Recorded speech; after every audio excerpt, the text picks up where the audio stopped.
ஆகுது? நான் first time இதுதான் FDS ஷோ வரேன். ரொம்ப வைபா இருந்துச்சு. எல்லாமே செம்ம மேஷப் போட்டாங்க. ஜாலியா ரொம்ப என்ஜாய்மா இருந்துச்சு. வைப் தான், ஃபுல் வைப் தான். ஓகே. உள்ள வந்து இப்ப எந்த சீனுக்கு எந்த சாங்க்கு வந்து ரொம்ப வைப் பண்ணிட்டு இருந்தாங்க? எல்லாருக்கும் தெரிஞ்ச பாட்டு தான் அந்த கட்டி பிடிக்க சாங் தான். அது ரொம்ப வைபா இருந்துச்சு. ஓகே.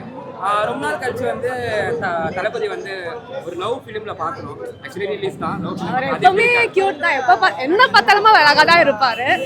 ரொம்ப பிடிச்சிருக்கு. ஓகே. நார்மலா வந்து விஜய் த்ரிஷா பேர் தான் ரொம்ப பேசப்படும். இந்த பேர் வந்து ரொம்ப அண்டர்ரேட்டடா இருக்கு. இது எப்படி இருந்துச்சு? இதுவும் நல்ல பேர் தான். சூப்பராகவே தான் இருந்துச்சு. ஓகே. உங்களுக்கு ரொம்ப பிடிச்ச சீன் எதை சொல்லுவீங்க ரிலீஸ்ல? அந்த அவங்க ரெண்டு பேரும் அந்த வழக்கு பிடிக்கிறப்ப ஓடி போவாங்க அந்த சீன் தான். அந்த இவ்வளோண்டு அந்த சீன். இடுப்பு சீன் சார். இடுப்பு சீன். ஆமா, அப்பையில இருந்து ஃபேவரட்ஸா தான் இருக்கு அந்த சீன். ஓகே. Thank you. இந்த படத்துல காமெடிக்காகவே படம் விவேக் சார் தான்.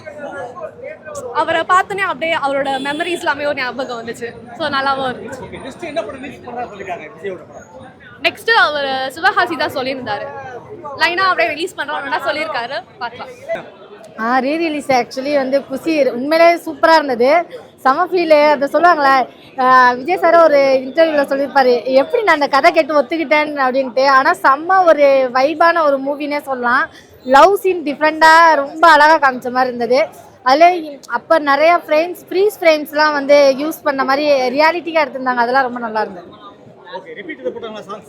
ஆமாம், ஆக்சுவலி கட்டி பூடிதான் அந்த சாங் ஒன்ஸ் மோர் போட்டாங்க. அதை தாண்டி தளபதிக்காகவே ஃபுல் கொலாப் சாங்ஸும் போட்டாங்க. செம்ம வைப்பு. நெக்ஸ்ட்டு வந்து தெரி ரிலீஸ் ஆகுதுன்னு சொல்லியிருக்காங்க. நாங்கள் வந்து சிவகாசி கேட்டிருக்கோம். கன்ஃபார்மாக பண்ணுறேன் அப்படின்னு சொல்லியிருக்காரு. தேங்க்யூ.